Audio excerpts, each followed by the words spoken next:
Tu vois, voilà, on va dédier le cours de ce soir Bezrat Hashem en l'honneur de l'Aïloula de Moshe Rabbeinu, puisque aujourd'hui nous sommes le 7 Adar. Bezrat Hashem, on va aussi le dédier à la mémoire de Paulette Zraïda Bat-Louise, dont c'est la Askara ce soir, donc aujourd'hui.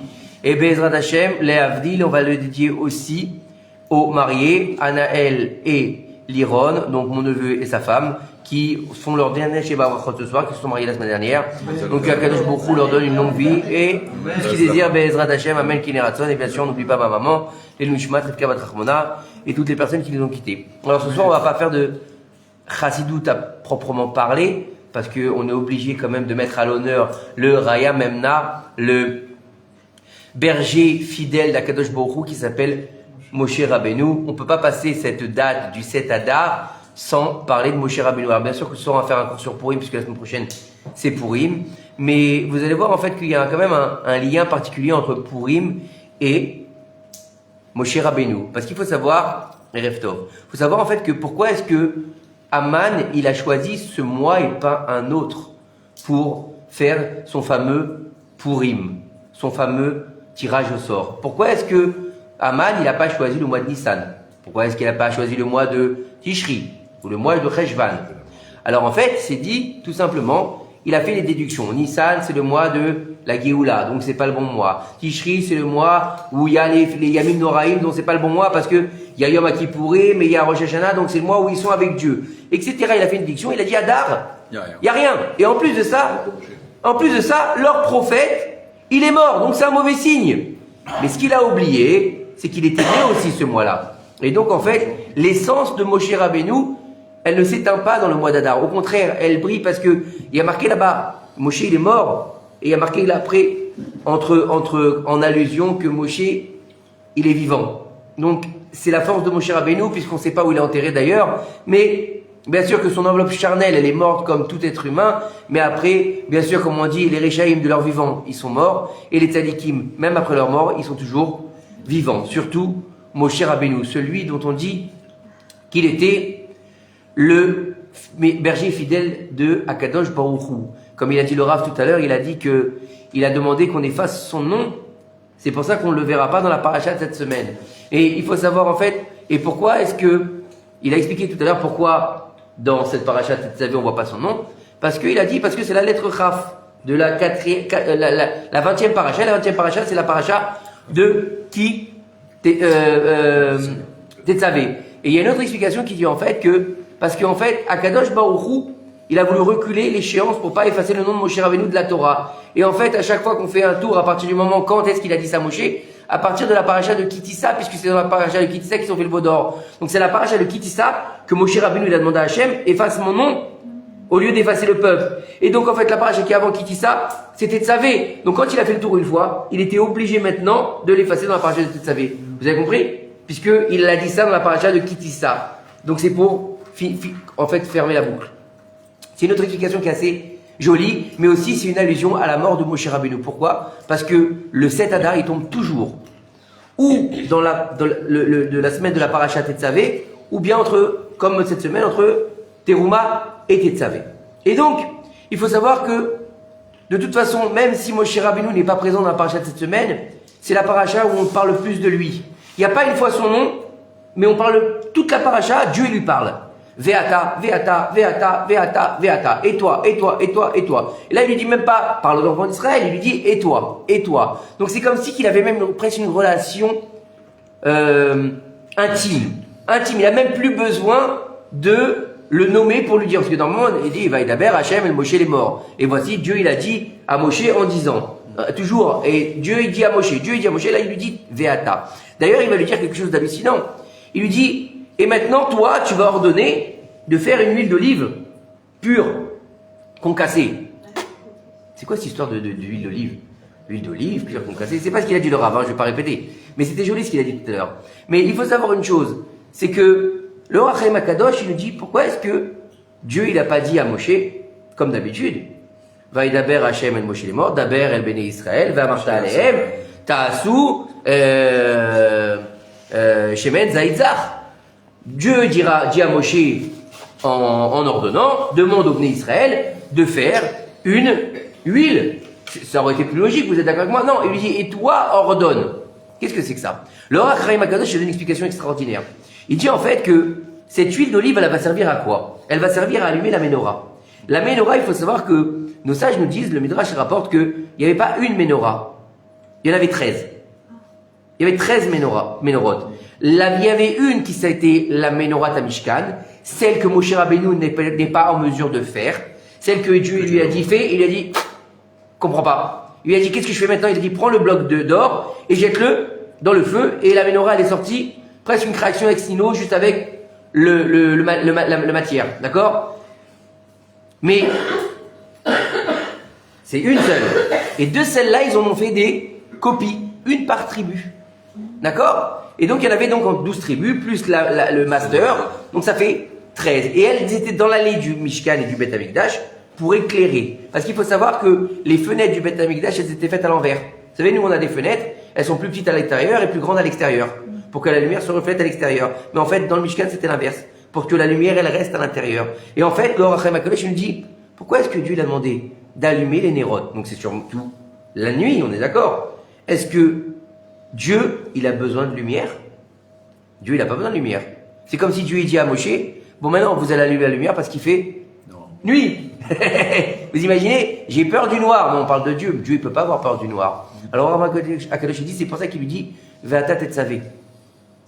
Il va lui dire, non, c'est pas pour moi, c'est pour toi. C'est pour toi, Moshe. Moshe, toi, tu vas montrer qu'il faut toujours qu'il y ait une présence lumineuse. C'est-à-dire que moi, j'ai pas besoin de lumière. Mais en fait, cette lumière, elle rappelle la lumière divine. Donc, elle va être là toujours en permanence. C'est-à-dire que quoi? La lumière ne s'éteint jamais. Et des fois, il explique le Rav Akadosh, les choses, elles sont pas dites directement. Dans un couple ou entre amis. On ne doit pas dire les choses frontalement. Pourquoi? Parce qu'on risque de vexer ou bien de conflit. Et des fois, en faisant une allusion, en laissant parler, tu savais toi, c'est pour toi, Moshe, c'est pas pour moi. Bien sûr, c'est pour ma grandeur, que la lumière divine ne s'éteindra jamais. Il y a toujours une présence, vous comprenez? C'est vrai que regardez, quand une personne est décédée, qu'est-ce qu'on fait? On va toujours allumer une bougie. Pourquoi on allume la bougie? T'as l'impression qu'elle est là quand on a allumé la bougie. Pourtant, t'as rien fait de spécial, vous êtes d'accord avec moi? Et pourtant, t'as l'impression vraiment que elle est là. Bah parce que ça matérialise la neshama. Donc bien sûr, on ne peut pas matérialiser l'âme de Dieu, c'est impossible. Ce serait de la vodazara de faire ça. Mais quelque part, c'est le fait de garder cette lumière divine quelque part. Et donc quand la nuit, et on sait très bien que la nuit c'est le moment des forces de l'obscurité, du mal, on les appelle comme on veut, donc il faut toujours garder ça, l'allusion de toujours garder une lumière, même dans les moments d'obscurité. C'est toujours qu'on a l'impression que tout va mal, tout autour de nous est noir, il est difficile, il est compliqué. Et on dit, où est-ce qu'il est Dieu souvent? Il m'a oublié Dieu. Et on te dit justement, c'est dans les moments où c'est le plus noir, où c'est le plus d'obscurité, que c'est là qu'il est le plus présent Dieu, que sa lumière, elle éclaire le plus. Regardez, vous prenez une toute petite lampe et vous la mettez dans une pièce très très noire. Et ben elle va beaucoup éclairer. Elle va chasser beaucoup d'obscurité. D'accord? Alors que si vous mettez beaucoup de lumière, et ben ça va se disperser. Et l'obscurité va entourer la lumière. Vous avez déjà fait l'essai, non? Vous êtes déjà dans une salle de mariage. D'accord? C'est exactement la même chose. Comment ça se fait? Parce qu'en général, plus il y a d'obscurité, plus ça repousse l'obscurité, la lumière. Et il suffit de pas grand-chose. Et donc c'est ce que Dieu il a dit à Moshe Rabbeinu, pour lui donner, si vous voulez, cette grandeur. Et c'est quoi maintenant? C'est Shemen Zaït. Shemen Zaït, l'huile, c'est la Torah. À tel point que nos sages nous disent, celui qui rêve d'huile d'olive, c'est qu'il va avoir la sagesse. Comme ça ils disent nos sages. Et il faut savoir une chose, tout à l'heure il a dit quelque chose d'extraordinaire, le Rav, et je veux le partager avec vous, désolé pour ceux qui étaient là, mais il a dit quelque chose de très beau. Il a dit, c'est le Rav Chaim Akadosh d'ailleurs, il a rappelé le Rav Chaim Akadosh, il dit à son époque, il dit, demandez comment ça se fait que le Mashiach il n'est pas venu encore. Tous ces exils quand même. On est sorti d'Égypte, 210 ans après, on a eu Mashiach, Moshe Rabbeinu, c'est vrai. Après on a passé les étapes et puis on est arrivé au premier temple. 70 ans d'exil. Ça va, c'est pas méchant. On est revenu. Et après, et une fois qu'on a fini l'exil, on rentre dans l'exil de Rome. Et là, ça fait plus de 1900 ans. C'est quand que ça va s'arrêter? Et le Rav Chaim Akadosh, c'est pas contemporain. Je veux dire, c'est il y a quelques années déjà. Il se pose la question. Alors il dit comme ça, le Rav Chaim Akadosh. Il va dire que la première Géoula, c'était par le Srout d'Abraham qu'on a été libéré. La deuxième Géoula, c'était par le Srout de Yitzhak. La troisième Géoula, c'était par le Srout de Yaakov. Et la dernière Géoula, donc la quatrième, officielle, on va dire, c'est par le Srout de Moshe Rabbeinu. Et c'est quoi Moshe Rabbeinu? Raya Memna. c'est le berger fidèle. C'est quoi qu'il a donné Moshe? Abraham, c'est vrai qu'on va dire c'est Chesed. L'autre c'est Netzach. Même si on ne rentre pas là-dedans, Chesed, Gvura, Tiferet, d'accord. Mais Abraham, c'est quoi? C'est Baal Chesed. Bah, tu prends Abraham dans le texte, c'est un type qui fait toujours du bien. Yitzhak, c'est le sacrifice ultime, c'est il a donné son coup. Yaakov, c'est celui qui doit rester dans la vérité alors qu'il est empêtré dans le mensonge. D'accord? Mais Moshe, qu'est-ce qu'il nous a donné? Eh ben, comment on le définit? Torah Moshe Avdi, la Torah de Moshe, mon serviteur. Vous imaginez quand même que la Torah s'appelle au nom de Moshe? Ni plus ni moins. Vous imaginez la grandeur d'âme de cet homme? C'est-à-dire que Dieu, il a dit, ma Torah, elle s'appelle au nom de Moshe, pas au nom de quelqu'un d'autre. Elle aurait pu s'appeler au nom d'Abraham, au nom d'Yitzhak, au nom de Jacob. Non, Moshe. C'est-à-dire qu'il a gravé dans sa chair la Torah. C'est-à-dire que lui et la Torah, ils font qu'un. Alors ça veut dire quoi? Ça veut dire que comment est-ce qu'on va être libéré par la Torah de Moshe? Et le Rav tout à l'heure, il a dit quelque chose de très beau, en rapportant les paroles du Orachem Akadosh. Il a dit, non, c'est quoi cette Torah? Il a dit, c'est la Torah Lishma. Et le problème qu'il y a dans notre génération, c'est que nous, c'est la quantité. C'est pas la qualité, c'est pas le Lishma, c'est la quantité. C'est, on va étudier beaucoup, on va devenir quelqu'un, on va se rembrasser la main, et donc c'est ça la Torah. Non, c'est pas ça la Torah. La Torah Lishma, c'est quoi? Apprends 3 lignes, mais apprends-les en profondeur, apprends-les avec humilité, apprends-les comme il faut. Le Lishma, c'est quoi? Il a raconté une histoire qui est extraordinaire, je vais la faire très courte, d'accord? Le Rav Eliashiv, Zichrono Livracha, le beau-père du Rav Kanievski, d'accord? Il était déjà très âgé, plus de 90 ans, et il avait un problème au cœur. Ils lui ont dit, votre Rav, les médecins ils nous ont dit, voilà, votre cœur il est fatigué. Il a dit, ou on fait l'opération, qui a 10% de chance de réussir, ou on fait pas, et d'ici 3-4 heures, voire une semaine, vous nous dites au revoir. Alors, ils lui ont dit au Rav, pour que le Rav prenne la décision, puisqu'il n'y avait personne d'autre à qui demander, il n'y avait pas de Gadolador, le Rav Eliashiv c'était le Gadolador, d'accord? Le Rav, il a commencé à faire du pile-poule, imaginez, hein, il est mourant, hein. Il a commencé à vérifier la halakha, il vérifie que ça, hein. Il dit là, c'est sûr que je vais mourir, mais là, il y a une chance que je reste en vie dans l'opération. Donc on fait l'opération. Il a dit comme ça. D'accord? Et donc il devait faire l'opération le lendemain. Et donc, tout le monde était dans sa chambre, ses proches, les amis, la famille, etc. Parce que il y a une opération qui est quand même lourde demain. Ils ont peur pour le Rav, c'est quand même le Rav, et si Chas Veshalom, il part dans la nuit, donc ils veulent rester près de lui. Et à un moment donné, le Rav, il dit, il est quelle heure? Et il penche l'oreille, qu'est-ce qu'il dit, Rav? Il est quelle heure? Alors ils lui disent, il regarde la montre, il dit, il est 2h du matin. Il était 2h du matin, il était tous dans la chambre du Rav. Le Rav, il la regarde, il leur dit, soyez gentils, faites-moi plaisir. Laissez-moi dormir une petite demi-heure. Parce que dans une demi-heure, je me lève et je commence mon Seder Limoud. Parce qu'il avait tous les jours l'habitude de se coucher à 10h30 et de se lever à 2h30 du matin pour commencer son Seder. Donc imaginez la force. Il a plus de 90 ans. On lui dit, tu vas mourir demain. Et lui est en train de dire, foutez-moi la paix une demi-heure pour que je puisse étudier la Torah. Ça, c'est la Torah Lishma. Vous comprenez? Et le problème qu'il y a, c'est que les gens pensent qu'ils sont comme eux, mais ils sont loin d'être comme eux. Eux, ils avaient l'humilité d'apprendre la Torah que pour la Torah. C'est-à-dire que même quand Rav Ovadia Yosef, on lui a mis son habit d'or, il n'en avait rien à faire de cet habit d'or. Lui, ce qui l'intéressait, c'était étudier la Torah. Vous savez, Rav Ovadia Yosef, il a vécu plus de 90 ans. Un jour, il était déjà en âge avancé, hein. Donc pas un petit genou, quoi. D'accord? Il était invité chez quelqu'un à passer un Shabbat avec son épouse, et lui, il faut qu'il étudie tout le temps la Torah. Maintenant, dans le salon, il veut pas déranger, parce qu'ils avaient arrangé les choses, comme quoi ils avaient fait dormir les gosses dans le salon, ou je sais pas quoi. Ils avaient donné une chambre au Rav et à ça. Et c'est à l'époque où sa femme était encore vivante. Il était déjà quand même âgé, quoi, tu vois, il était plus tout jeune. Il voulait absolument étudier la Torah. Alors qu'est-ce qu'il a dit? Il a dit, à l'autre, il a dit, mets-moi une petite lampe dans l'armoire. En bas, là-bas, dans l'armoire, que je puisse étudier à la lumière de l'armoire. Et donc, il s'est mis à côté de l'armoire, et il a étudié la Torah là-bas pendant le Shabbat. Et puis, il voyait que sa femme, elle se retournait, qu'elle était dérangée par la lumière. Qu'est-ce qu'il a fait? Il est rentré dans le dessous de l'armoire, il a fermé la porte. Et il a étudié la Torah dans l'armoire. C'est dans sa biographie que c'est écrit, ça. Vous imaginez? Chez le Rav Steinman, il n'y avait rien. Chez le Rav Steinman, je vous assure, il n'y avait rien. Moi, j'ai eu la chance d'aller là-bas faire minyan avec lui, honnête. Il n'y avait rien. Un lit, une table pourrie, une chaise pourrie, et sa maison, c'est une synagogue. Ils s'en foutaient. Ça, c'est l'ishma. Mais quand tu les vois, ils sont là, machin, c'est pas l'ishma. Et je pense que c'est un message qu'il faut faire passer à tout le monde. Regardez, on est Escara ce soir, on a du mal à voir minyan, c'est pas normal. On doit expliquer aux gens l'importance d'étudier la Torah, parce que c'est le secret de la délivrance. Tout le monde crie tous les jours, religieux par religieux, on s'en fout. On veut Mashiach, il est au Mashiach, il est au Mashiach. Mais il faut faire ce qu'il faut pour faire venir. Faire ce qu'il faut pour le faire venir. Si on a du mal à Yaskar d'avoir un minyan, c'est un drame, je trouve. Je trouve que c'est difficile. Tu t'en vas? J'arrive pas à être assise sur la chaise. Bah, il y en a d'autres. Ça va, continue. Continuez, vraiment. Et donc, je pense qu'on a la chance. On a la chance aujourd'hui d'avoir cette Torah de Moshe qui est diffusée par tous les différents médias pour étudier avec les réseaux, avec les cours en direct, les audios. Vous savez, des fois, vous n'avez pas la force. Tous les rabbinim, vous font des petits audios. Vous avez les audios avant le Shabbat. Vous avez les audios des rabbinim. Vous avez le matin l'audio du Rav, comment il s'appelle? Pinto, là. Hein? T'as lu mon frère, là, je sais plus ce qu'il dit, là. Raphaël, qu'est-ce qu'il dit le matin? Comment? Bonjour, mon frère! En plus, on dirait que c'est ton pote. Donc, il n'y a même plus de distance.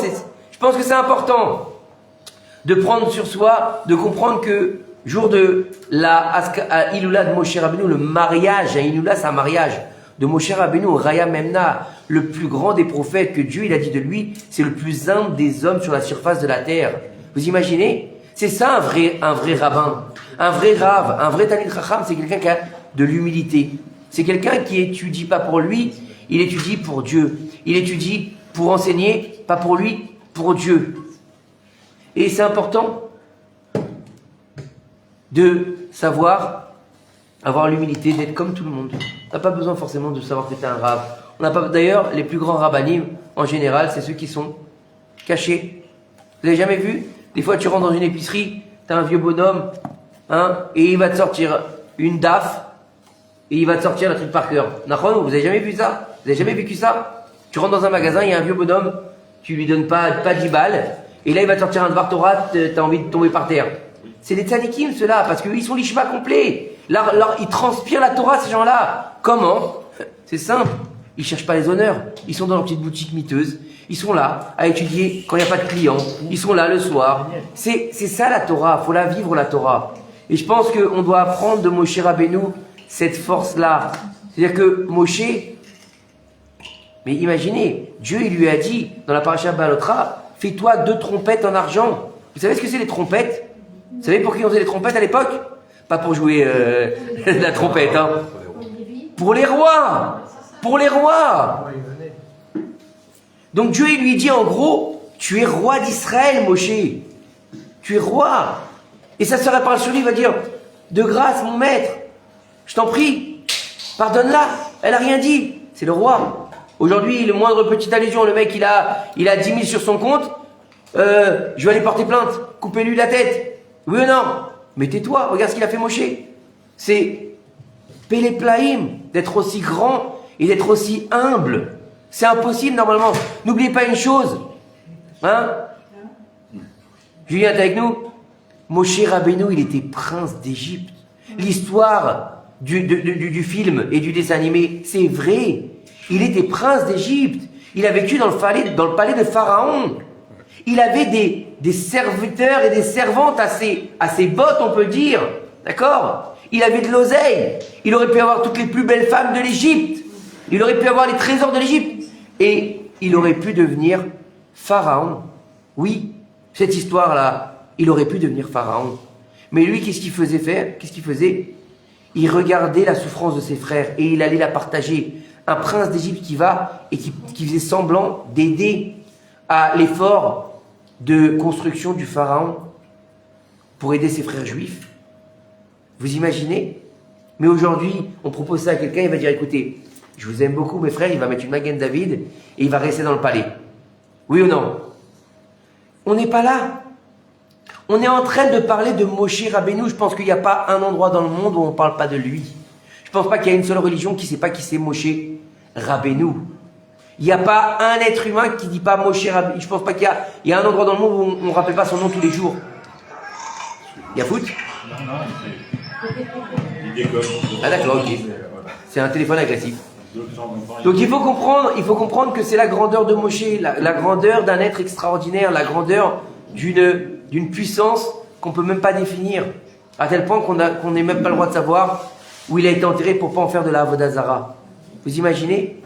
Donc aujourd'hui, c'est ça, Iloula, le 7 Adar, jour de naissance de Moshe Rabbeinu ou jour de la mort de Moshe Rabbeinu. Un jour exceptionnel, un jour de grandeur. Il y en a certains qui jeûnent le jour de la Iloula de Moshe Rabbeinu. Mais c'est un jour où il faut se remplir de Torah. Pourquoi? Parce que Moshe, c'est la Torah. Parce que Moshe, c'est l'héritage. Torah Tzivalanu Moshe. Quoi? Parce qu'on est dans une génération faible. Les chaim, oulala. Le jeûne, c'est pour s'extraire un petit peu, s'il vous plaît.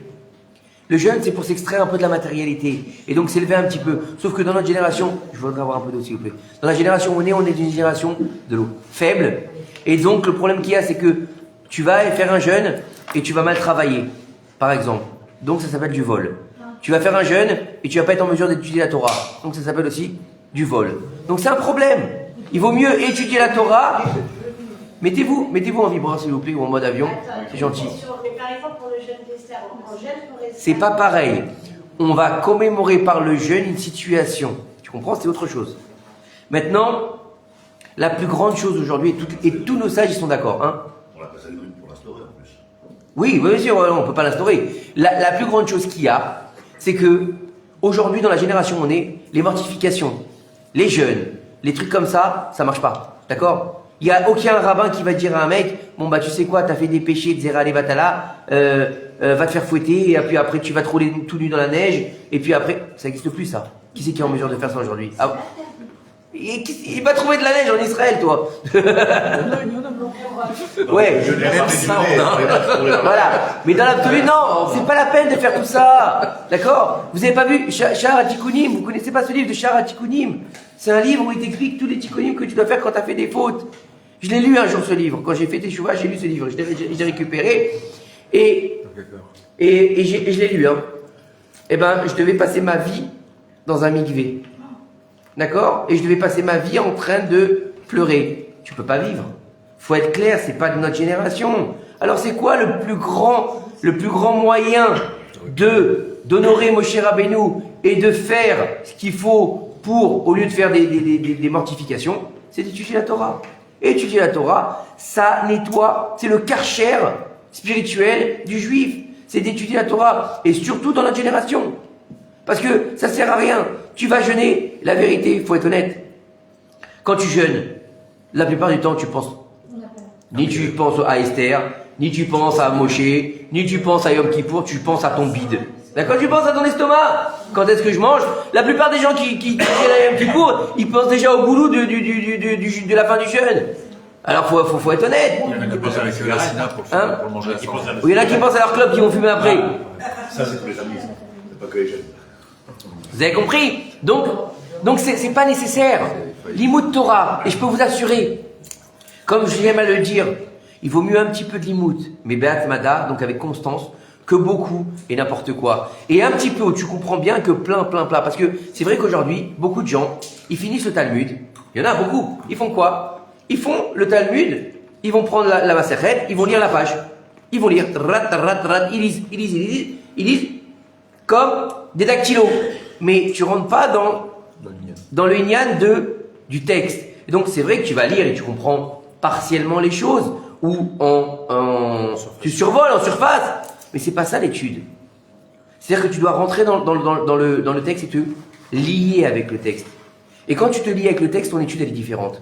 Et des fois tu vas étudier un petit passage, 2 petits passages, 3 lignes, 5 minutes de Torah par jour. Mais tu vas t'asseoir et tu vas bien comprendre le texte. Là, tu auras gagné beaucoup plus que si tu avais fini une daf de Gemara. Parce que tu l'auras survolé seulement. Et donc, elle t'aura échappé. Elle t'aura échappé. C'est comme les gens qui vont lire en diagonale les textes. Alors, qu'est-ce qui va se passer? C'est vrai qu'ils vont peut-être comprendre l'idée générale, l'idée globale, mais il n'y a rien de mieux que quand tu te poses sur le texte et que tu commences à rentrer dedans. Et c'est pareil pour la Torah. Et c'est même plus compliqué pour la Torah parce que la Torah, elle demande de rentrer dans les profondeurs, puisqu'elle est comparée à l'eau. Elle est comparée à la mer, la Torah. Vous savez, dans la mer, j'aime bien cette parabole. La mer, vous savez, quand tu vas au début, d'accord, bah tu t'as pied et tu vois un peu à l'intérieur. D'accord? Tu vois quand il y a des petits poissons qui passent. Ouais. Mais tu vas plus loin après. Tu vas te mettre comme ça. Qu'est-ce que tu vois? Rien. Tu vois ton reflet. Et si tu mets ta tête, qu'est-ce que tu vas voir? tu vas voir peut-être à 10 cm. Mais si tu prends un masque et un tuba, tu vas descendre à 20 cm.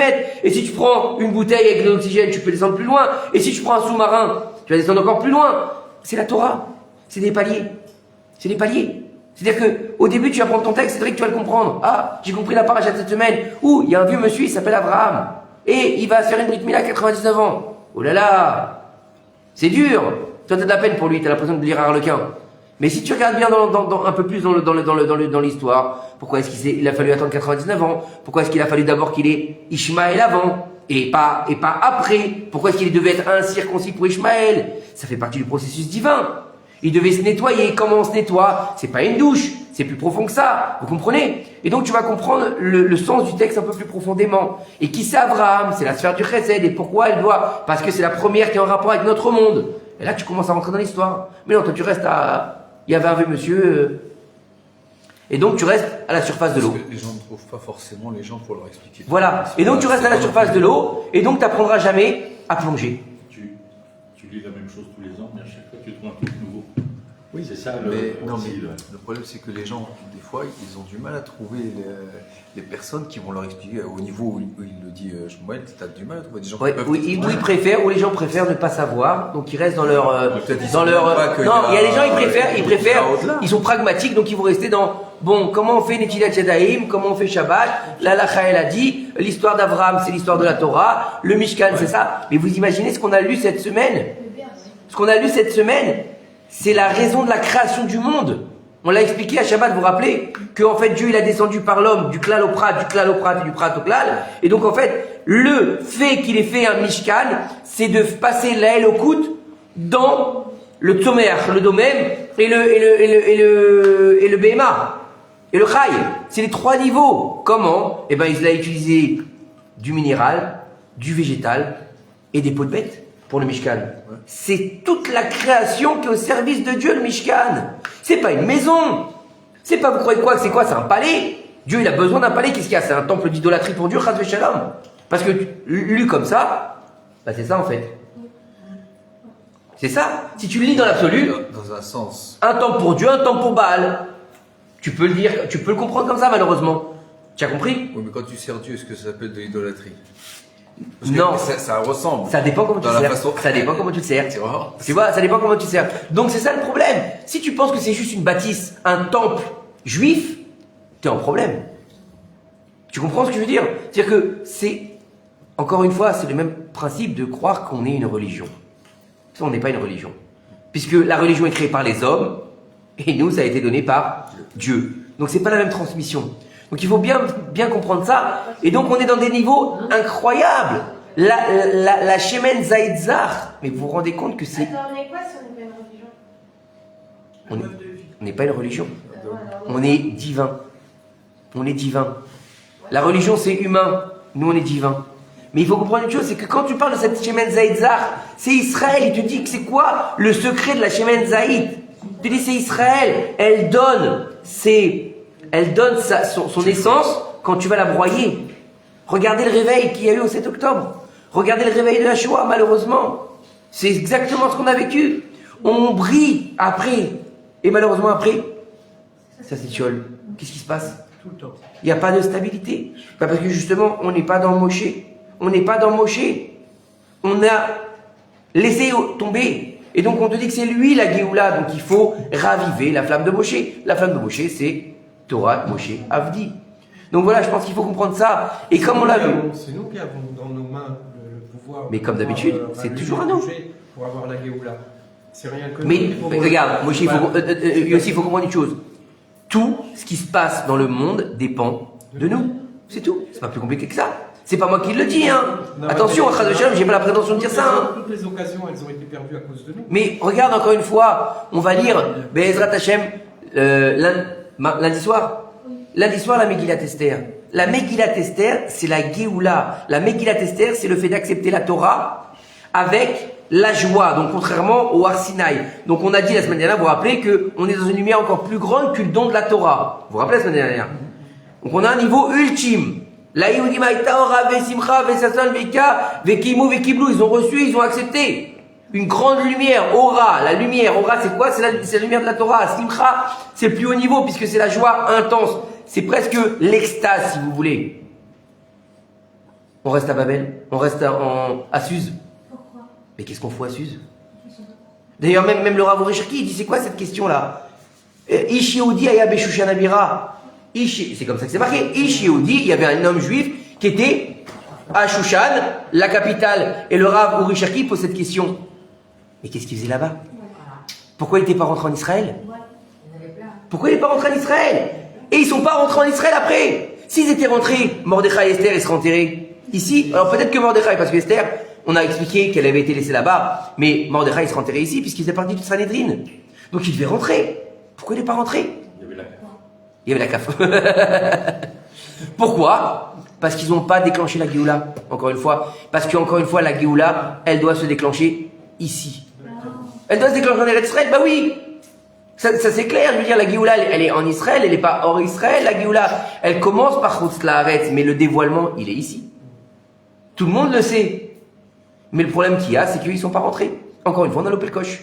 Et à chaque fois qu'on va louper le coche, ou comme on l'a expliqué, à chaque fois que l'essence, elle s'éveille, pour pouvoir la déclencher, qu'est-ce qui se passe? Amalek, il arrive.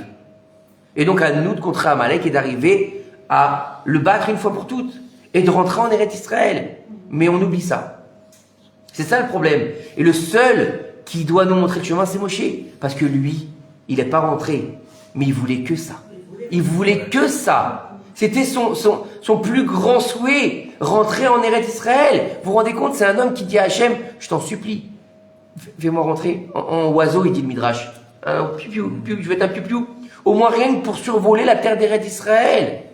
Il dit, bon d'accord, tu sais quoi, mes ossements, morts, je veux bien rentrer mort. Non, même ça, t'as pas le droit, Mchette. Dehors. C'est dur. C'est dur. Et nous, on est là. Mais attendez, regardez, la force. J'avais entendu un rave qui disait, on est plus grand que Moshe Rabbeinu. On est là. Mais oui ou non? On est là, on vit en Israël. Il dit, et tu profites pas de cette opportunité. Faut réfléchir. Je pense que ça... faut être interpellé, et je pense qu'il faut partager un maximum cette histoire que c'est la Géoula par Moshe et pas par quelqu'un d'autre. Et je pense que c'est ça. Il faut le partager cette information. Je pense que c'est nécessaire aujourd'hui, c'est vital pour le peuple d'Israël. C'est dans le Gilgoul, peut-être que de Mashiach qui va arriver, que Moshe Rabbeinu va revenir. C'est pas un Gilgoul, c'est le même. C'est le même. C'est la même étincelle divine. C'est-à-dire que Moshe et Aaron, même Aleph, il suivra pour la deuxième Géoula en Mordechai et Esther, même Aleph, et il finira par Mashiach et Eliaou. C'est les mêmes, même Aleph. C'est toujours la même chose. Mais vous n'avez pas compris encore qu'il n'y a rien de nouveau sous le soleil. C'est toujours la même histoire. C'est toujours la même chose. Sauf qu'on a changé les acteurs, c'est tout. Je l'ai expliqué la semaine dernière, non? C'est pareil. Il faut comprendre une chose. C'est un théâtre divin. Mais sauf que nous, on n'arrive pas à trouver notre place. Au lieu d'être les acteurs principaux, on préfère être les figurants. Vous connaissez celui qui est payé 5 balles à... Il est comme ça seulement. Pourquoi on doit être l'acteur principal? On a oublié. Il faut vivre en tant que juif. S'investir. Il faut vivre en tant que juif. Non. Vivre en tant que juif. C'est-à-dire, moi j'adore cette idée de la mouvance sioniste religieuse. C'est faire en sorte que ta terre elle grandisse. Faites en sorte que ton pays elle grandisse. Faire en sorte d'être un acteur majeur du dévoilement du Mashiach. Donc la force d'Israël en fait, tout simplement. Il faudrait contribuer à...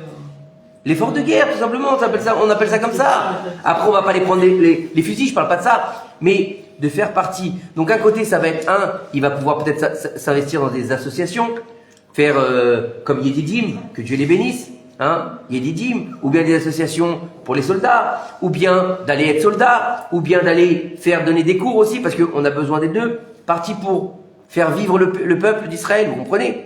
Donc chacun à son niveau. L'autre il va soutenir des avrechim, l'autre il va faire de la nourriture à des familles en détresse.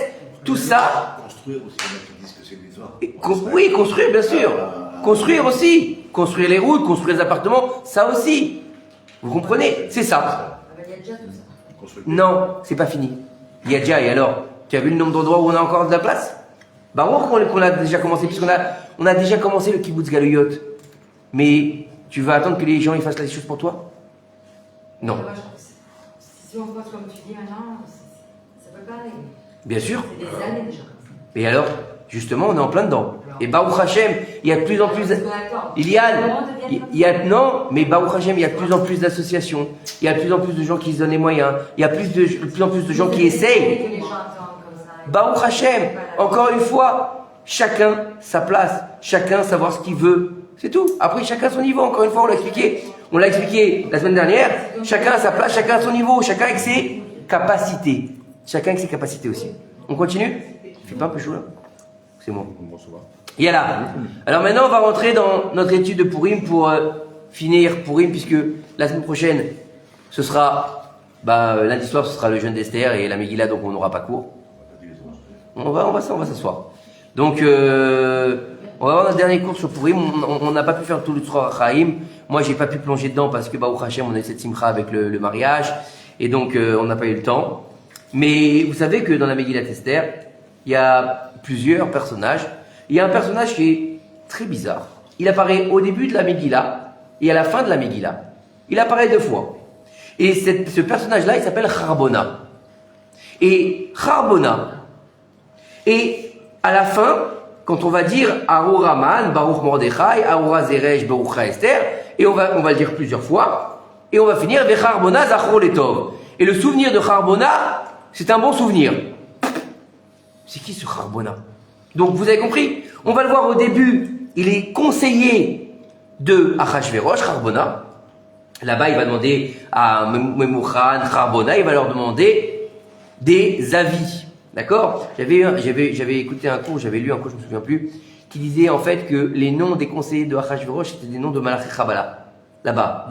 Charbona, c'est par exemple Charav. C'est pour la destruction. C'était des noms très durs, ouais. Et donc on va le voir au début de la Megillah, et on va le voir au moment où Esther, elle va dire, il va dire, qu'est-ce que tu veux, chérie? Elle va lui dire, on veut me tuer, on a vendu mon peuple, on veut lui faire du mal. Mais qui ça? Il dit, c'est Haman. Vous connaissez cette histoire-là, hein, quand il a dit ça. Alors, on voit que Achashverosh, normalement on a dans la scène, on a 3 personnages. Achashverosh, Haman et Esther. Ils sont en train de boire un coup, d'accord? Michté, d'accord? Et là, il dit, qu'est-ce que tu veux, ma chérie? Donc, l'autre, il est en train de siroter son mojito, Haman, d'accord? Mais regardez bien le texte, c'est comme ça que ça se passe. Il n'y a pas de bouffe, il n'y a que de la picole dans la Megillah. D'accord? Elle l'invite pas à une Séouda, elle l'invite à un michté. Michté, c'est l'ishtot, c'est boire. Donc, ils sont tous les 3 en train de siroter leur cocktail. L'autre, il est tranquille en train de siroter leur cocktail. Le Midrash, il dit que Esther, elle est en train de le chauffer. Elle le draguait pour rendre jaloux à Achashverosh. C'était ça le deuxième. C'est pour ça qu'elle lui a demandé une deuxième fois. Elle voulait attiser la haine de son mari sur Haman. Elle le chauffait, vous avez compris, en tout bien tout honneur, bien sûr, hein. Mais genre, Haman, tu veux un petit verre, Haman, je te sers, Haman, et l'autre, Haman, arracha. Et attendez, c'est pas fini. Donc, elle lui dit, c'est lui qui veut nous tuer. Qu'est-ce qu'il fait à Achashverosh? Il se casse. C'est marqué. Il est parti dans le jardin. D'accord? Il revient. Il voit Haman penché sur Esther et lui dit, tu veux violer ma femme, c'est pour ça que tu es venu ici, ça t'a pas suffi de me faire des problèmes. Non seulement tu veux la tuer, mais maintenant tu veux la violer avant de la tuer. C'est marqué dans la Gala, dans la Megillah. Attendez, et tout d'un coup, Charbona, il est là, il lui dit, Votre Majesté, d'où il arrive ce type? Votre Majesté, il faut le punir, et je pense qu'il serait bien de le pendre sur l'arbre qu'il avait fait pour Mordechai. Mais t'es qui, toi? D'où tu sors? Je lui dis, c'est quoi? C'est la fée Clochette? Il arrivait de nulle part. Donc on va rentrer dans le secret de Charbona. D'accord? Je pense que c'est intéressant parce que ça nous apprend des choses. Alors, je vous dis d'avance, je ne sais pas de quoi on va parler parce que je ne l'ai pas lu. D'accord? Donc, je vais découvrir en même temps que vous. Donc, il nous dit ici, Charbona, un des... Alors, il y a ici un eunuque, c'est un ministre de Achashverosh, il a dit au roi, voici la potence préparée par Haman pour Mordechai, qui a parlé en bien pour le roi. N'oubliez pas une chose, c'est que le déclenchement de Vena Aforou, c'est quand Achashverosh, il n'arrive pas à dormir. Il demande qu'on lui amène le livre des souvenirs. Et là, il demande qu'est-ce qui se passe avec Mordechai qui lui a sauvé la vie, avec Bigtan et Teresh qui voulait l'assassiner. Vous vous rappelez ou pas de cette histoire? Qui sont Bigtan et Teresh? Bigtan et Teresh, c'était des eunuques de Vashti. Ils voulaient tuer Achashverosh parce qu'il avait fait tuer Vashti. Donc, ils avaient perdu leur boulot. Et ils nous dit le Midrash, qu'en fait, ce soir-là, pourquoi Achashverosh, il n'allait pas dormir? Il rêvait que Haman, il voulait le tuer. Et donc, c'est pour ça qu'il lui a dit, regardez bien, quand il va lui faire le détail, Haman, il va dire, qu'est-ce que tu ferais à quelqu'un qui est important pour le roi? Et là, il y a marqué, et Haman, il a dit dans son cœur. Il a marqué là-bas, oui ou non? Donc déjà, c'est là qu'on sait que c'est écrit par prophétie, la Megillat Esther. Parce que sinon, comment tu aurais pu marquer, et Haman, il a dit dans son cœur? Personne ne peut le savoir, à part Dieu. Et là, il a dit, vous allez prendre, regardez bien ce qu'il dit à Haman, la couronne du roi. Il lui dit la couronne du roi. Oui ou non? Il lui dit la couronne. Et après, quand Achashverosh, il va dire, n'oublie pas ce que tu as choisi, ce que tu as dit, il lui parle pas de la couronne. Il lui dit le manteau, le cheval, et tu vas le balader en disant, voici ce que fait. Il lui parle pas de la couronne. Parce que la couronne, elle appartient à Achashverosh. Et il a compris qu'en voulant prendre la couronne, il voulait prendre sa place. Vous avez compris? C'est très beau la Megillat Esther, c'est très fort et c'est plein de secrets. Mais il faut savoir la lire encore une fois. Et lire surtout entre les lignes. D'accord? Donc, qui se dresse là-bas dans la maison d'Aman, haute de 50 coudées. Donc on est dans le niveau de la Bina, 50, le numéro 50, d'accord? Qu'on y pende, s'écria le roi. Youpi! C'est la happy end. Ça fait très théâtral. Là, on se croirait à la comédie française. J'adore. D'ailleurs, quand j'étais petit, j'ai joué à Man, vous saviez ou pas? Tu l'avais dit une fois, non? Je vous assure.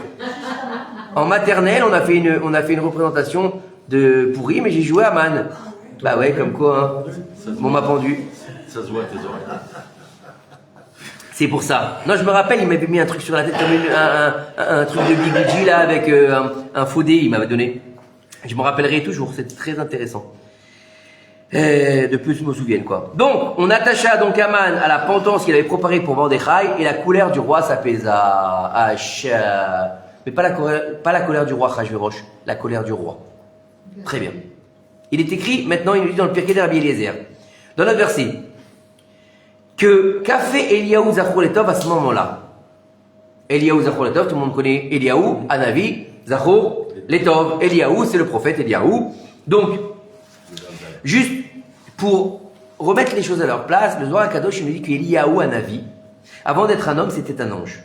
Et le Zohar HaKadosh il nous rapporte qu'en fait, Eliaou, quand HaKadosh Baruch Hu, il a demandé aux anges est-ce qu'il devait faire l'homme ou pas, les anges lui ont dit non, ne fais pas l'homme parce que il va faire que des bêtises. D'ailleurs, on le dit dans le Télim, qu'est-ce qu'il est l'homme pour que tu t'en souviennes.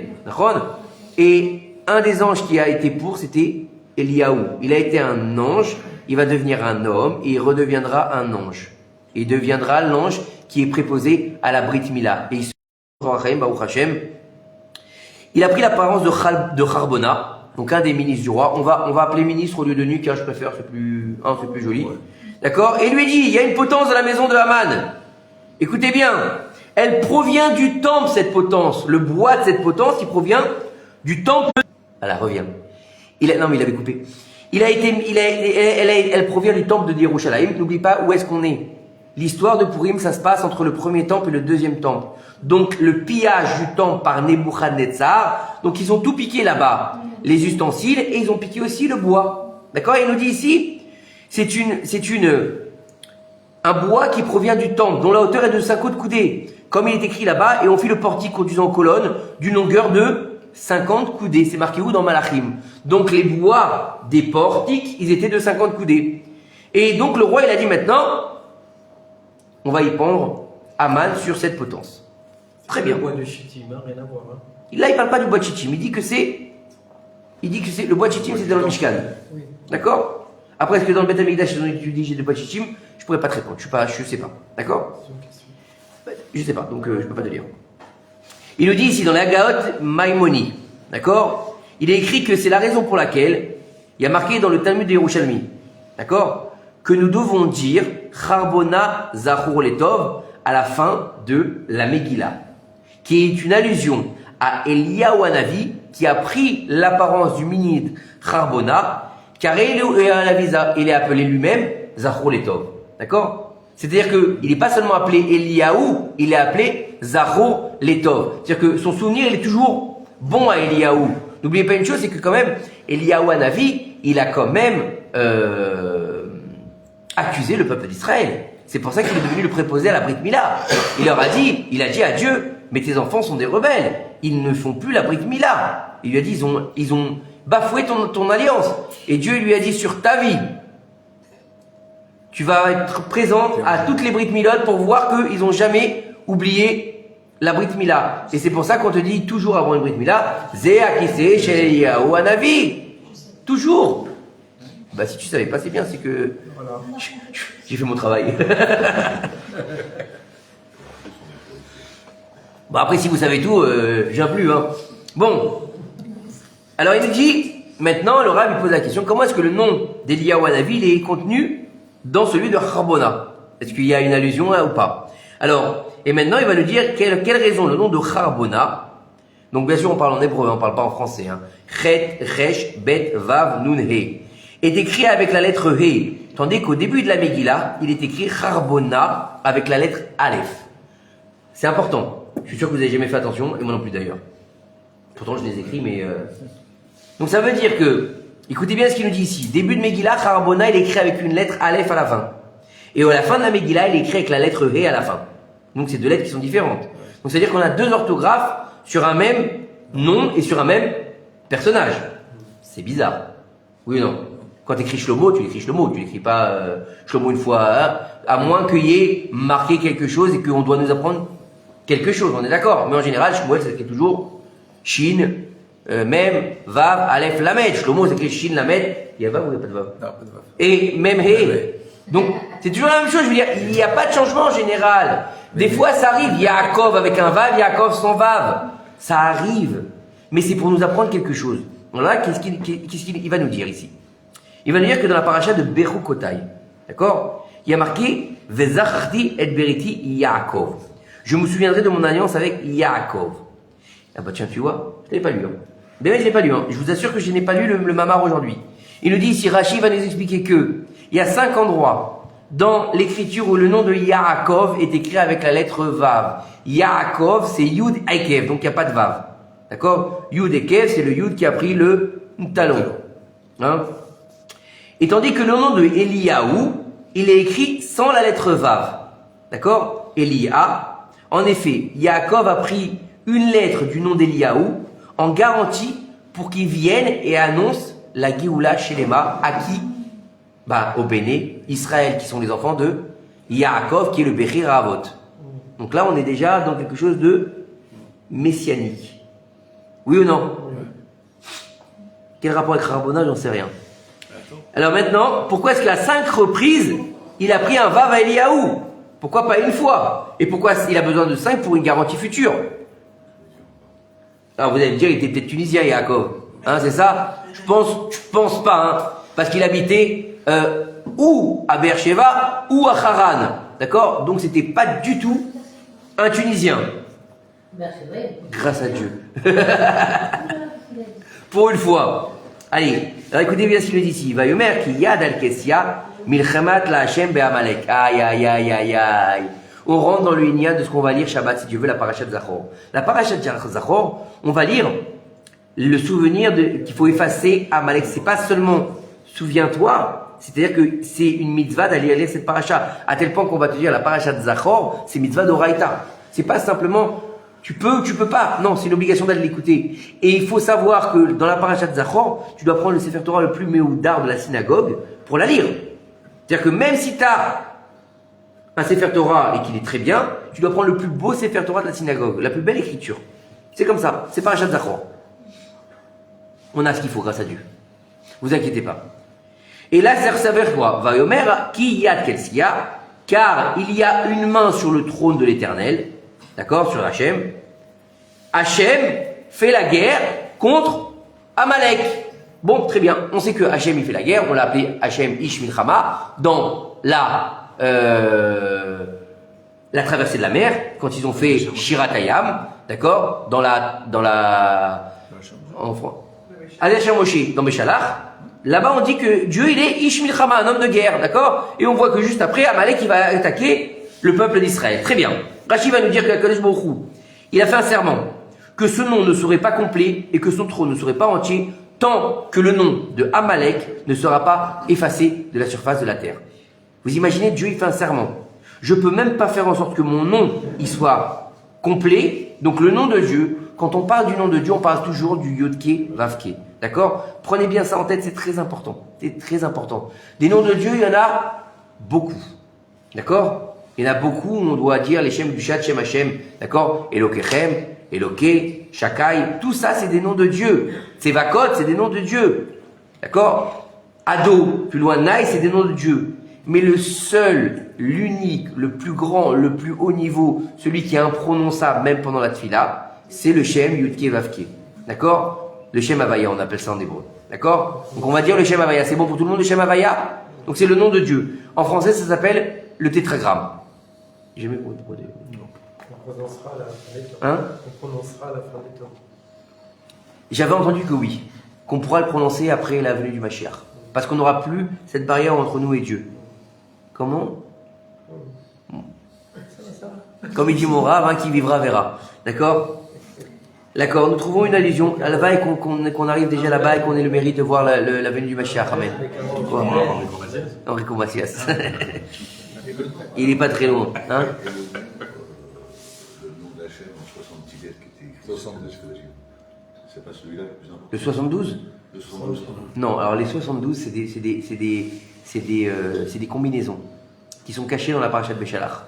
Il y a 72 noms qui sont coupés en 3 lettres et 4 lettres et qui sont, je vous montrerai après, c'est le tableau. C'est le tableau. On est dans le Homer.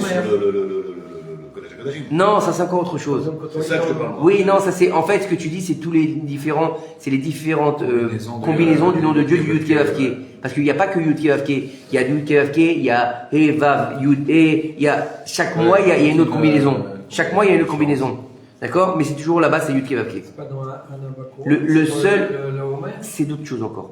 Le seul mois où il est à l'endroit, si je dis pas de bêtises et que je me souviens bien, c'est Nissan. C'est le mois où le Yud Kevavke reprend sa place. Et que tous les mois, il change de combinaison. Il change de combinaison.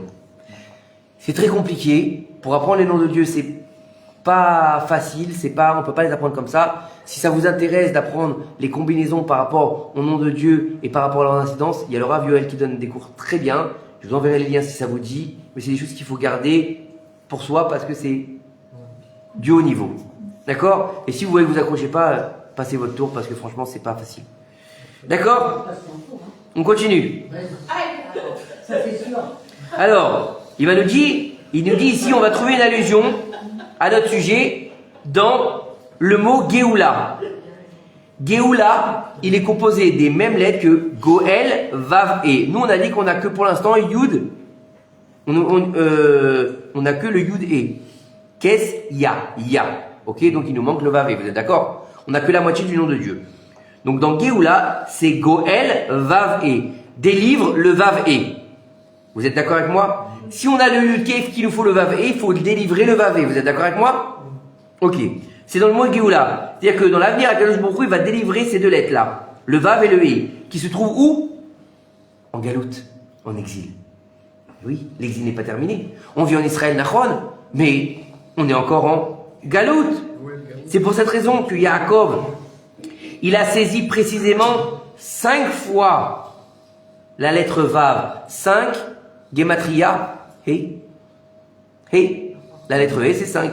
D'accord? Du nom d'Eliaou, afin de lui rappeler qu'il devait venir nous informer du retour de la lettre Vav et E du nom de Hachem à leur place originelle. Et ça se retrouve dans l'allusion de Charbona qui est composé de 3 parties. Char, Ben, Vav, E.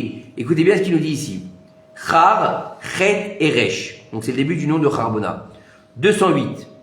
Valeur numérique, Pinchas. Pinchas, c'est Eliaou. Ben, Bet et Nun, ça fait 52, qui est la valeur numérique du nom Eliaou. Donc encore une fois, c'est Pinchas ou Eliaou. Et Vav et, qui sont les lettres manquantes du nom de l'Éternel et qui seront complétées lors de la Géoula Shlema.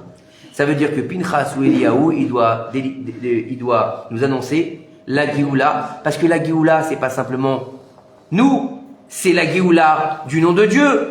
Donc c'est le dévoilement du Vavé dans le monde. C'est-à-dire que maintenant, une fois que Eliaou, Pinchas et Eliaou, donc ils vont annoncer ça, qu'est-ce qu'ils vont annoncer? Que le Yud Ke Vav Ke, il est complet. Et il y a un truc très beau, je ne sais pas si vous avez déjà vu, ils disent que du côté du Har HaZetim, sur les murailles de Yerushalayim, là-bas, il est gravé sur le mur, on le voit, c'est comme si c'était apparent, Yud Ke Vav. Vous avez jamais vu ça? Du côté du Har HaZetim, comme ça. Oui. Et il manque le E. D'accord? Alors, maintenant on peut comprendre pourquoi Akadosh Baruch Hu, il a envoyé qui? Eliyahu Hanavi, sous l'apparence de Charbona, conseiller à Achashverosh de faire prendre Aman, Rabbi Tzadok, à Cohen, de Lublin, Zichrono Livracha, que son mérite nous protège, Bezrat Hashem, Amen. Il nous dit ici, il me semble que les 4 mitzvot de Purim ont une correspondance avec les 4 lettres du nom de Dieu. Yud Ke Vav Ke. D'accord? Donc les 4 mitzvot de Purim, c'est Mishloach Manot, Matanot Laevionim, Mishté et Megillah. C'est les 4 mêmes. D'accord? Même. D'accord? Pour vous rappeler, c'est les 4 mêmes. Megillah, donc lecture de la Megillah. Mishté, à boire et à manger. D'accord? C'est une mitzvah. Écoutez bien, c'est une mitzvah le Mishté.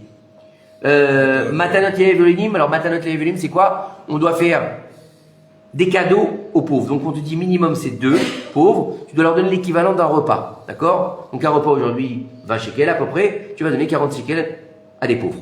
D'accord? Quoi? Non, je parle pas du Zecher Machazit Shekel. Et Mishloach Manot, donc tu dois offrir minimum un Mishloach avec deux manot. D'accord? C'est-à-dire, tu dois... Aujourd'hui, le problème c'est que on va t'offrir un biscuit et une bouteille de coca. D'accord? Bon, ça le fait l'histoire. À l'époque, ils offraient des repas. Une keila avec une bouteille de vin, c'était un Mishloach Manot. C'est ça le Mishloach Manot. C'était une dafina avec le gâteau pour le dessert. C'est ça un vrai Mishloach Manot.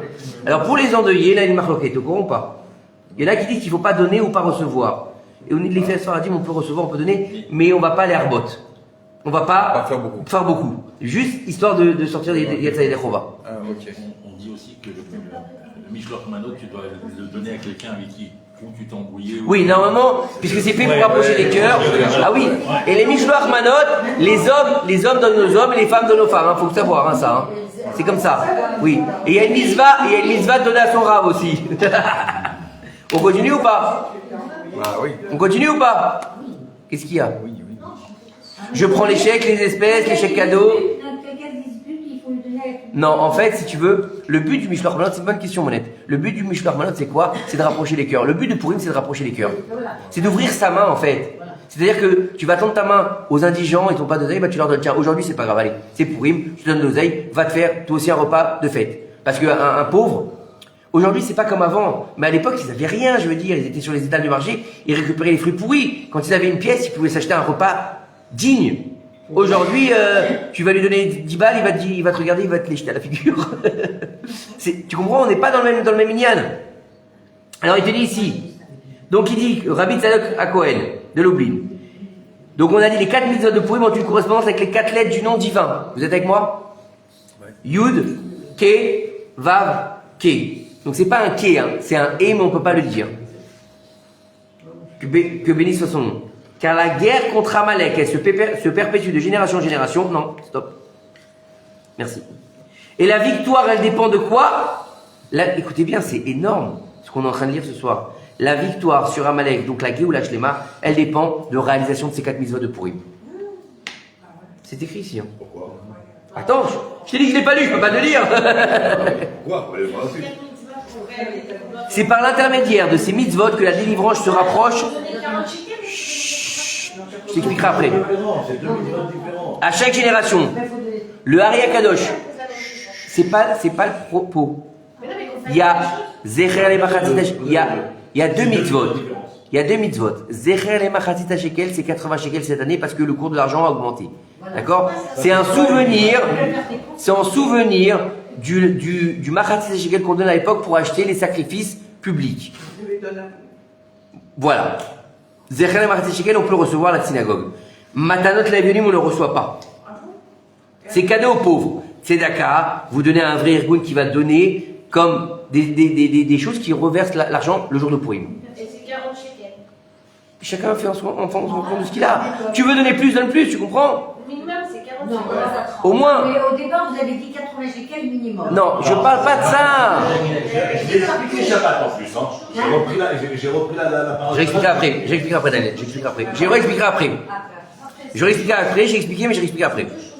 Le Hari Kadosh, il nous dévoile que le nom d'Akadosh Baruch Hu est mentionné à plusieurs reprises en allusion dans la Megillat Esther, en utilisant la règle des quoi? Des acronymes. Acronyme, c'est quoi? Les Rachetevot, les premières lettres. Alors comment? Il y a marqué Yavo Ameler ve'aman ayom, que vienne le roi et Aman aujourd'hui. N'oubliez pas une chose, quand on parle du roi, on a dit que c'était l'allusion à Akadosh Baruch Hu. D'accord? On aura, alors il te dit ici Yavo, Yud, Ameler, He, ve'aman, Vav, Hayom, He, Yud, Ke, Vav, Ke. On a le nom de Dieu. Et ici, il te dit donc, on aura ainsi la kavana, donc l'intention du nom divin lorsqu'on arrivera à ce verset. Mais jamais j'ai lu la Megillah comme ça, moi. J'ai dit, il faut être honnête. Au moment où tu vas lire Yavo, Ameler, Ve'aman, Ayom, tu penses au nom de Dieu, Yud, Ke, Vav, Ke. Retenez-le, mettez-vous un petit post-it là-bas. D'accord? Il faut comprendre en fait que Esther, elle pria pour que le nom de Haman, qui est le descendant direct d'Amalek, puisse être effacé et que le nom d'Akadosh Baruch Hu retrouve enfin l'intégrité de ces 4 lettres. Et en fait, apporte la délivrance finale. On est dans un autre niveau. On est dans une autre Megillat Esther. On est dans une porte qui nous échappe complètement là. Non? Donc, il te dit, donc là, le fait de pendre Haman, d'accord, c'est quoi? Le fait de le faire mourir, c'est l'anéantissement de Amalek. Et donc, c'est la raison pour laquelle Eliyahu Hanavi prend l'apparence de Charbona, dont la valeur numérique est équivalente de Pinchas. Et Eliyahu est Vavri. C'est-à-dire que maintenant que Charbona, donc Eliyahu, il annonce en fait la délivrance. Au moment de la pendaison d'Aman. Puisque Amalek, il est face à ce moment-là.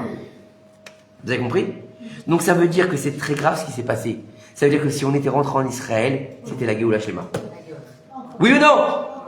Oui ou non? Direct, puisqu'on a effacé Amalek de la surface de la terre. Mais on a eu le temps, lui, de laisser de donner des descendants. Alors maintenant, qui c'est Eliyahu Hanavi? Il va nous dire ici le Rav. Il nous dit ici, le sujet d'Eliyahu Hanavi, il fait l'objet de divergences d'opinion de la part des Chachamim. Il est rapporté dans le Midrash. Léa dit, un bon signe est venu, elle appela son nom Gad. Gad, c'était une tribu, d'accord? Il dit que dans l'avenir viendra celui qui est un bon présage et son nom est Eliyahu. Donc, à quelle tribu appartient Eliyahu? Rabbi Elazar a enseigné à celle de Binyamin. Rabbi Nehorai a enseigné qu'Eliyahu est issu de la tribu de Gad. Comme il est écrit, Eliyahu à Tishbi, qui s'était établi à Gilad. D'accord? Pour quelle raison on va dire Eliyahu à Tishbi? Et pourquoi tu ne dis pas Eliyahu à Navi au lieu d'Eliyahu à Tishbi?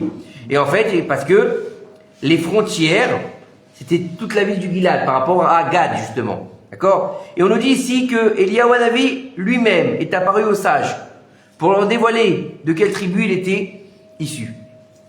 Ça va? Non? Alors il nous dit ici.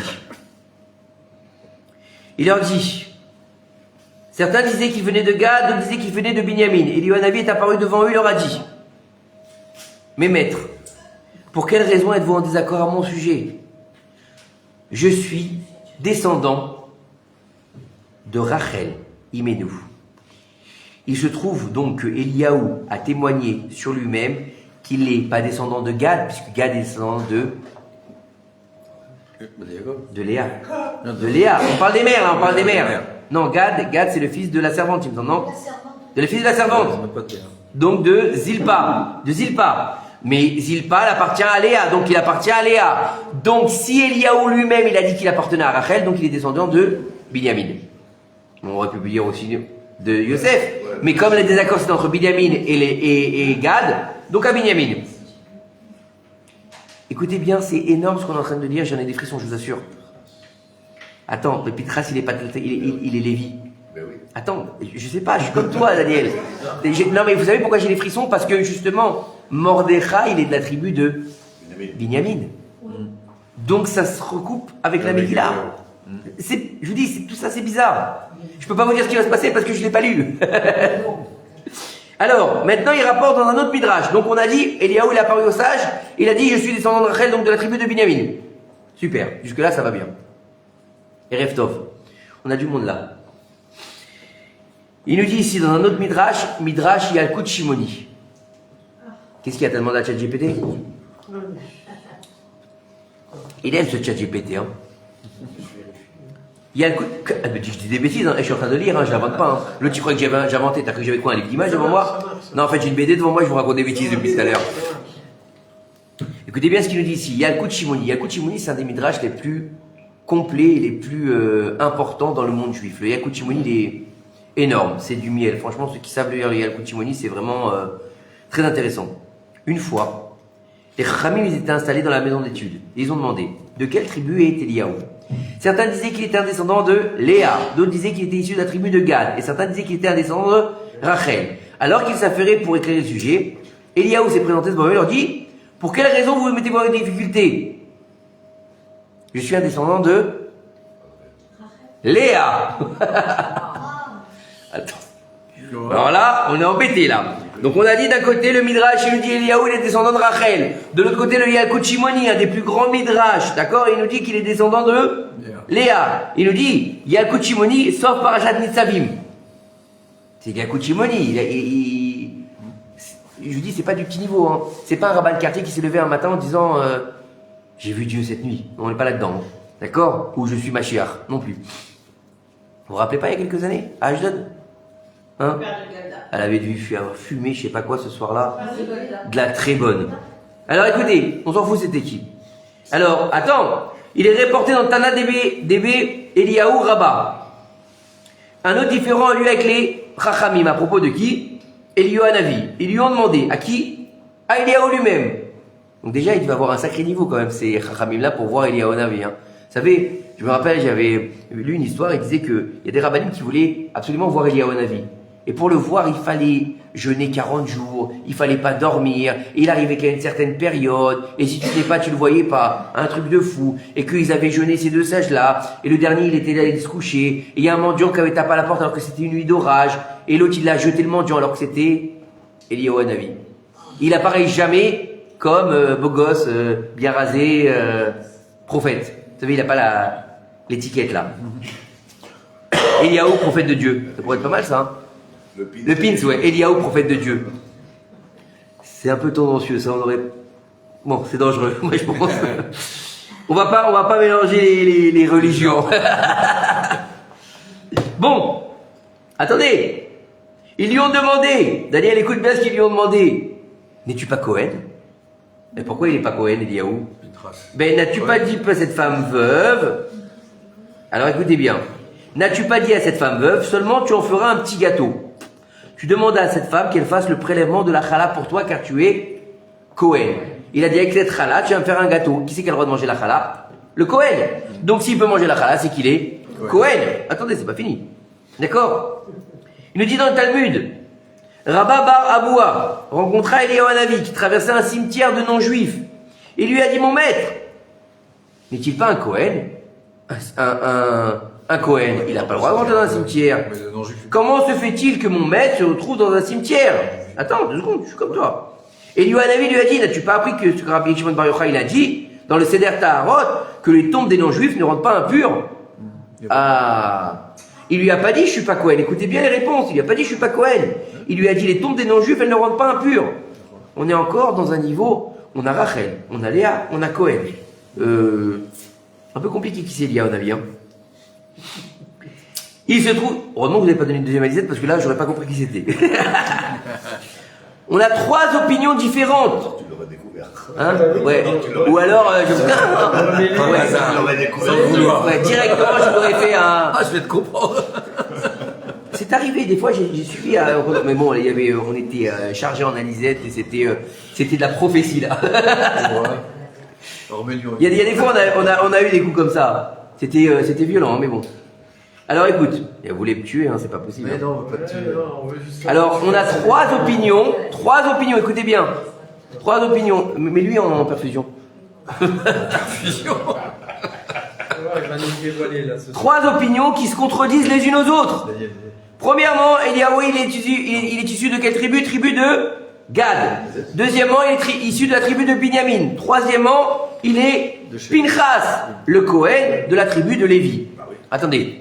Donc une fois, c'est le fils de Léa et tribu de Gad. Deuxième fois, fils de Rachel et tribu de Binyamin. Troisième fois, fils de Léa, mais il est passé au niveau ultime puisqu'il est devenu Cohen. Cohen. Oui, Pinchas. D'accord? Pinchas. Extraordinaire. Pinchas. Extraordinaire. Il faut que je vous fasse cette petite parenthèse obligatoire. Dans le Betson Yaroum qu'on étudie sur la Chassidoute, là-bas il y a marqué qu'en fait, le plus haut niveau, c'est pas les Kohanim, c'est les Lévi'im. Parce que les Lévi'im, ils viennent du niveau, d'un niveau qui est dans le din dans le din. Et le din, il est plus haut que le chesed. Et il te dit parce qu'il vient de la bina. Et en fait, étant donné qu'aujourd'hui on n'est pas capable de recevoir le din, comme on est sous Beth Hillel et pas Beth Shammai, pareil, donc on est dans les Kohanim qui sont plus hauts. Mais à Retayamim, les Lévi'im prendront la place des Kohanim. Parce qu'ils sont dans la vérité. Énorme. Je ne vais pas tout vous développer parce que c'est magnifique. On dit que.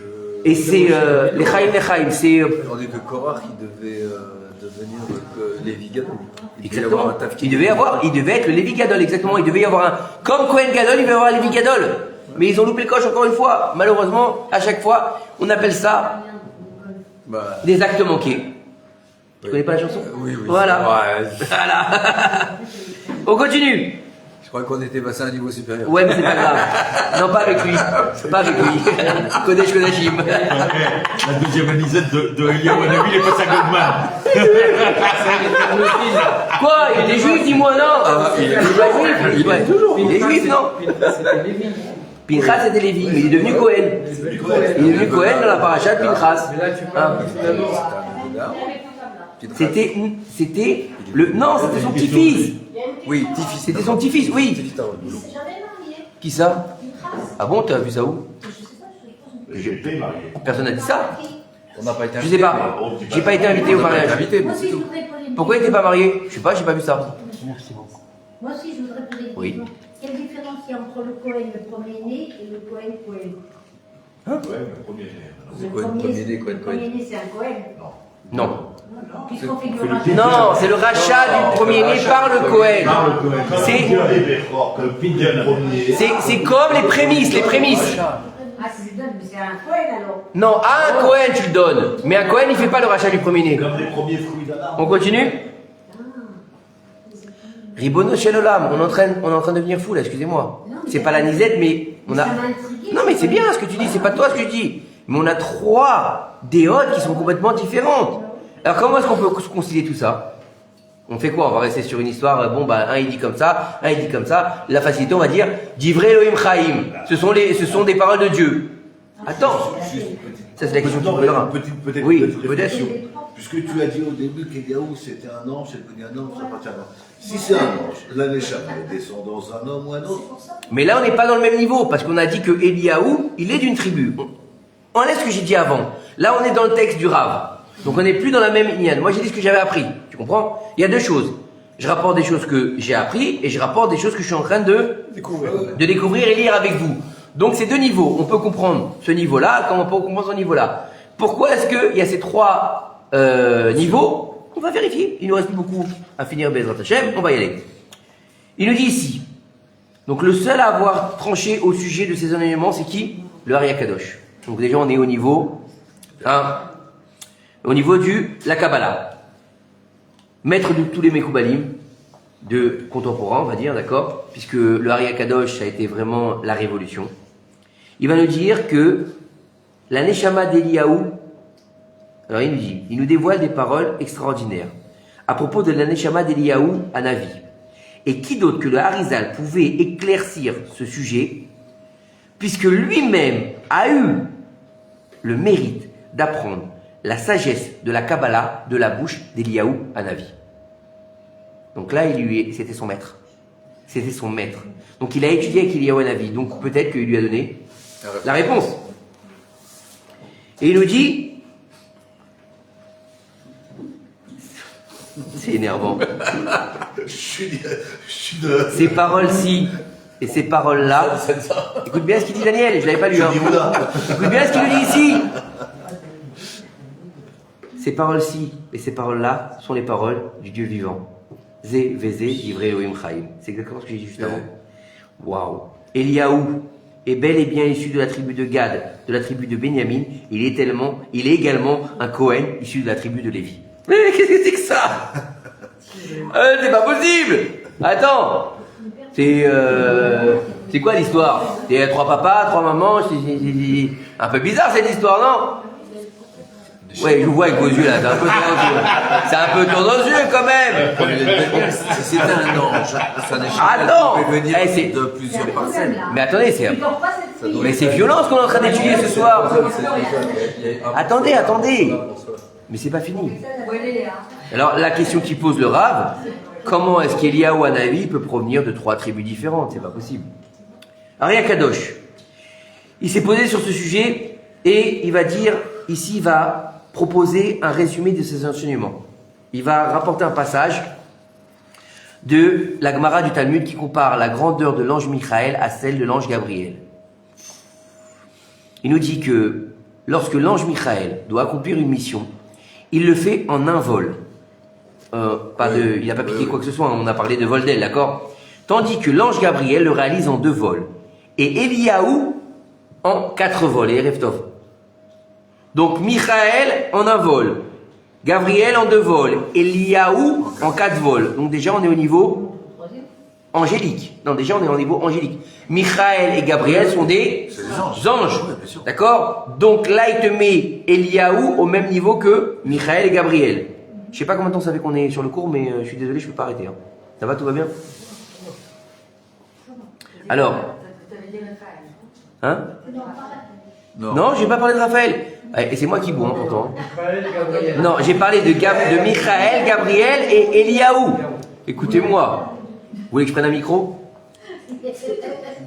Le Hari Akadosh. Le Hari Akadosh. Hari Akadosh, Rosh Amekoubalim, il nous explique qu'Eliaou Hanavi, il a en lui 4 Neshamot. 4 âmes. Donc déjà, on monte d'un niveau.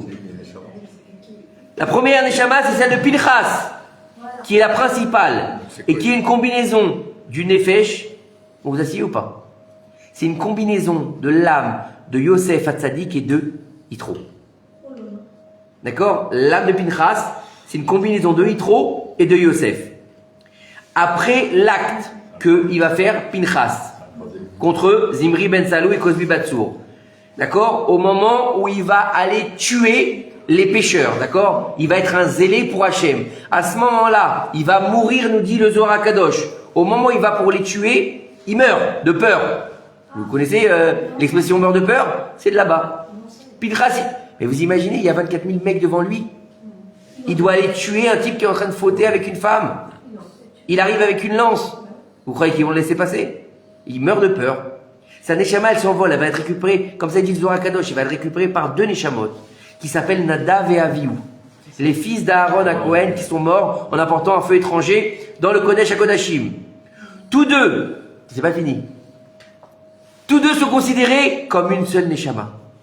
Car il est rapporté dans Zohar Kadosh, elles étaient de moitié. Pourquoi elles sont des moitiés? Parce qu'on a déjà expliqué que pour être Adam, il faut être marié. Et eux, ils n'étaient pas mariés. Donc ils sont de moitié. Nachron ou le Nachron? On l'a fait ce cours. Vous êtes d'accord avec moi? Qu'est-ce qui se passe, Liliane? T'étais pas là?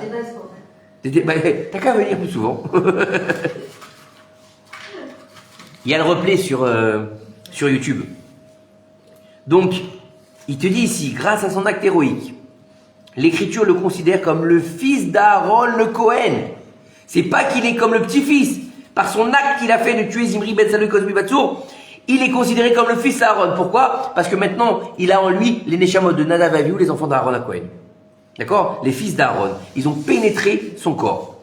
C'est pas fini.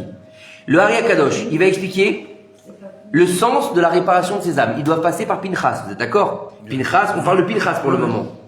On est encore dans le désert. Je remets le contexte 2 secondes. C'est vrai que tu peux pas t'arrêter sur ces cours, c'est pas possible. On est dans le désert, on est dans le Sefer de Bamidbar, on est dans la paracha de Balak, il va envoyer, à la fin, il n'a pas réussi à maudire le peuple d'Israël. Donc à la fin, il va dire à Bilam, il va dire à Balak, il va dire, écoute, Dieu, il déteste la prostitution, envoie-leur des femmes qui les fassent tomber dans la débauche. Balak, il va envoyer sa propre fille qui s'appelle Zimri. Non, Cosbi Batsour. Cosbi. Et elle va aller là-bas et elle va tomber dans les mains de Zimri, qui est de la tribu de Shimon. Il va faire le maasé, donc l'acte sexuel avec elle. À ce moment-là, Moshe, il est désemparé. Lui, il est en train de faire la faute dans sa tente, aux yeux de toute la tribu, de 24 000 hommes de la tribu, en train de les mater, en train de faire l'acte de débauche avec une non-juive. Un truc de fou. Dans le camp d'Israël, on est, écoutez bien. Et là, Pinchas, il dit à Moshe, mon maître, il dit, je comprends pas, tu nous as pas appris que il fallait punir les gens qui se comportent comme ça. Alors Moshe lui a dit, on nous dit que le Midrash, il nous dit, je sais plus si c'est le Zohar ou Midrash, il nous dit que Moshe, il a tellement été affecté qu'il a perdu tous ses moyens. Il a pas baissé les bras, mais il était liquide. Il n'a pas réagi. Il lui a dit que celui qui a donné la halakha, il le fasse. Il s'est levé, il a pris Romar, il a pris une lance pour les embrocher. D'accord? Il nous dit ici, le Hari Akadosh, donc on sait très bien que tout le but de la création, c'est quoi? Tikkun des Neshamot, d'accord? Restauration des âmes, réparation des âmes, si vous voulez, d'accord? Comme vous voulez. Tikkun, c'est bien, moi je préfère Tikkun. Hein? C'est bien Tikkun. Yosef Hatzadik, il devait réparer un léger dommage, que nos sages ils vont dire, Rav a enseigné que Yosef était parti faire son travail. Yosef, il y a marqué dans la Torah, il est parti faire son travail avec la femme de Potiphar. Faire son travail, ils nous disent quoi? Shmuel, il nous dit que c'était pour avoir des rapports sexuels avec la femme de son maître à ce moment-là. Il n'y avait personne à la maison, faire son travail, c'est-à-dire que Yosef, il voulait coucher avec la femme de Potiphar. Oui. Dites-moi, il avait 17 ans. Il avait 17 ans. Hein? Il était 17 ans. Il avait 17 ans. Il était seul sans famille. En Égypte, où ça fait des... dans tous les sens, ok. Il a en femme de lui, mûre, magnifique, une des plus belles femmes d'Égypte. D'accord? Et pendant un an, tous les jours, elle change de tenue 3 fois par jour. Et des tenues qui sont pas très tsanoua, d'accord? Et tous les jours, elle lui dit, tu viens dans mon lit. Et C'est normal. voilà, t'as compris. Au bout d'un moment, tu craques, quoi. Mais, oh, même pas 10 minutes. Même pas 10 secondes. Elle aurait même pas eu le temps de mettre. Oui, d'accord. De toute façon, il avait une bonne raison, c'est la patronne. Bah, c'est la patronne, hein, voilà. C'est la patronne. Voilà. Surtout avec Potiphar, Attendez. c'était pas l'idée. Attendez. Mais Baruch Hashem, l'image de son père, il lui a été réparé à ce moment-là, il nous dit notre sage, et il n'a pas fauté. Akadosh Baruch Hu, il comme avec les tzadikim, il est pointilleux comme l'épaisseur d'un cheveu. D'accord? Et il nous dit que, alors ça nécessite un tikkun. Yitro, il avait un défaut causé par quoi? Bah, Yitro, Cohen, Midian. Mais Yitro, c'était un idolâtre. Yitro, il s'est converti, vous savez ou pas? Yitro, il s'est converti, mais avant ça, qu'est-ce qu'il a fait? Ok, Choral, hey, vas-y, idolâtrie 1, 2, 3, 4, toutes. Il a dit, j'ai fait toutes les idolâtries du monde. Donc il fallait faire un tikkun sur, donc le premier, il fait tikkun sur la débauche. Yitro, il devait faire un tikkun sur l'idolâtrie. Donc il va devoir réparer ce défaut causé par l'idolâtrie. Maintenant, il te dit ici, il était nécessaire pour Pinchas, qui avait les deux âmes, de apporter la réparation de Nadav et Avihu. Pourquoi? Parce que quand ils ont amené leur Esh, ils n'étaient pas mariés. Donc, ils devaient faire le tikkun du fait qu'ils étaient qu'une moitié. D'accord? Donc, quelque part, la faute de Nadav et Avihu, elle se rapproche aussi de la faute de Yitro. Pourquoi? Parce qu'ils ont amené un feu étranger qui leur a pas été demandé. Esh Zara, c'est comme Avoda Zara. On est dans la même minyan. D'accord? Et ça s'apparente aussi à la faute de Yosef, puisqu'il n'était pas marié. Parce que Yosef, il n'était pas marié à ce moment-là. Et c'est une faute qui est causée par la femme. Donc on a la même faute qui se répète. Du côté d'Yitro, du côté de Yosef, avec Nadav et Avihu. Deux niveaux. Ils n'étaient pas mariés, et ils font un acte d'idolâtrie quelque part. Vous avez compris? Donc d'un côté c'est Yitro, de l'autre côté c'est Yosef. Zimri, il a fait un acte de débauche avec une Midianite, mais un acte d'idolâtrie en se procédant devant Baal Péor, puisque pour pouvoir aller avec la Midianite, il fallait faire un acte de Avoda Zara. Donc il a fait les deux aussi, lui aussi. Lorsque Pinchas, il a vu, qu'est-ce qu'il a dit? Il a été jaloux pour Hachem. Et qu'est-ce qu'il a fait? Il a tué Zimri ben Salou. Donc il a rapporté, grâce à cet acte, il a fait le tikkun de la neshama de Yosef et de Yitro. Et puisque Nadav et Avihu, ils devaient aussi faire une réparation sur ces deux sujets, alors elle est rentrée dans Pinchas lui-même. C'est-à-dire qu'en faisant cet acte, en récupérant les deux dames, il a fait le tikkun de Yosef, de Yitro, de Nadav et Avihu, en une seule personne. Waouh! Le Hari. C'est plus grâce qu'à ça. Attends, c'est pas fini. Ari Akadosh. C'est du lourd ce soir. Hein. Il nous dit ici que par la suite, une troisième âme. Qu'est-ce qu'on a dit? Nadav et Avihu, c'était que des demi-âmes. Et on a dit qu'il avait 4 âmes, Eliaou. Vous avez rappelé avec moi? Oui. Donc on a dit Yud, Pinchas, Nadav et Avihu Yitro. et Yitro. Non, Yosef. Yosef et Yitro. T'as dit Yosef Attends. et Yitro. Nadav et Abihu. T'as dit Non, Yosef et Yitro. Yosef, Yitro, Nadav et Avihu. Oui, Yosef, Yitro, Nadav et Avihu qui sont une seule âme. Ok, il te dit ici, le Hari Akadosh. Par la suite, s'est ajouté une troisième âme qui était chez Gad. Et c'est pourquoi il est appelé Eliaou, le Tishbi, qui était dans le Gilad, qui était dans le territoire de Gad. Il s'est également rajouté une quatrième âme qui était de la tribu de Benyamin. Et donc, il se trouve, donc Eliaou Hanavi, il avait les 4 âmes. La Neshama de Pinchas, qui était la combinaison des âmes de Yosef et de Yitro. La Neshama de Nadav et Avihu, qui ne forment qu'une seule âme. La Neshama qui provient de Gad. Et la Neshama qui provient de Benyamin. Alors, on ne dit pas comment ils sont venus, ces âmes. Et comme ça, il dit. Peut-être qu'il dit ici. Non, il ne le dit pas. Il ne le dit pas. Mais il dit qu'il y a moyen pour une personne de recevoir en soi des âmes. Plusieurs. Du bon côté comme du mauvais côté. Malheureusement, après, ça s'appelle les Djiboukim. Et ça, c'est autre chose, c'est dangereux. D'accord? Il nous dit ici, c'est le secret du Talmud, il y a marqué Eliaou en 4. Eliaou Hanavi. Après s'être opposé au faux prophète de Baal, au mont Carmel. Vous connaissez toute cette histoire. Hein? Ou vous servez Dieu, ou vous servez Baal, il leur a dit. Mais arrêtez de faire ce que vous voulez, il a dit aux Juifs.